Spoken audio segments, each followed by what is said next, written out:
In today's Your Healthy Family, last week we told you about UC Health starting to use a new experimental antibody therapy for high-risk COVID patients to try to keep them out of the hospital. Today we're hearing from someone on the front lines of administering this new drug. When we talk about the impact the current spike is having on every department in the hospital, that includes the outpatient infusion clinic, where many high-risk patients have to come for needed treatment like chemotherapy. We still are seeing patients that they're worried about getting COVID, worried about coming to the hospital, their treatments being delayed due to them being sick.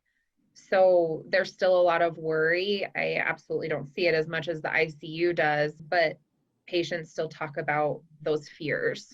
People who have tested positive for COVID-19 and have qualified for a new experimental antibody drug called Bamlinevimab receive it by infusion in a designated area. So it goes in through an IV in their arm. It takes an hour to infuse. And then once the medication is done, we monitor the patient for 1 hour for any side effects.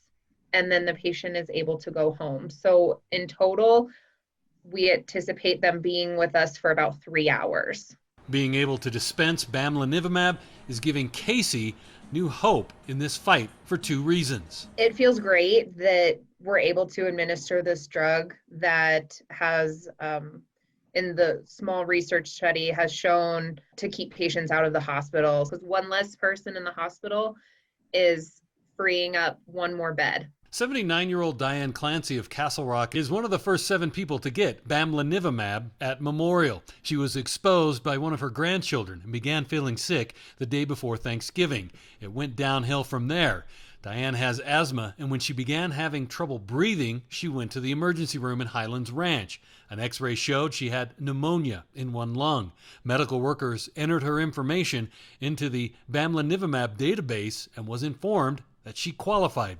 Diane says, quote, "I was hesitant at first, but my son did a lot of research and said to me, 'Mom, you need to do it.'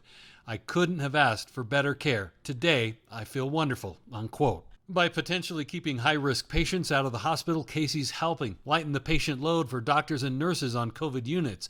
And she sees the hope and gratitude from the lucky few who qualify for this treatment right now. All of them were so grateful, and we're just saying thank you during the entire treatment that we could treat them, and we're so thankful that this was an opportunity for them. As Casey looks forward to things eventually returning to normal, she wants everyone to know it's not just people who don't work in a medical setting who are getting sick of masks. So one thing that I really miss is seeing patients smile. I really, really miss that as a nurse, being able to walk up and see a patient smile.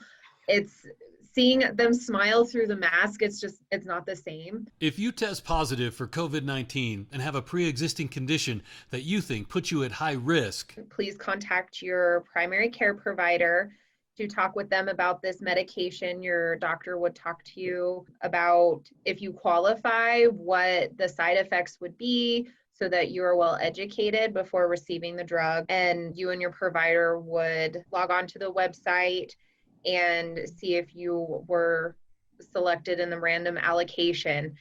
And then our infusion clinic would then be contacted, and your provider would enter that order. As of today, Memorial Hospital has treated 8 patients with Bamlinevimab. I'm always watching out for your health. I'm Ira Cronin.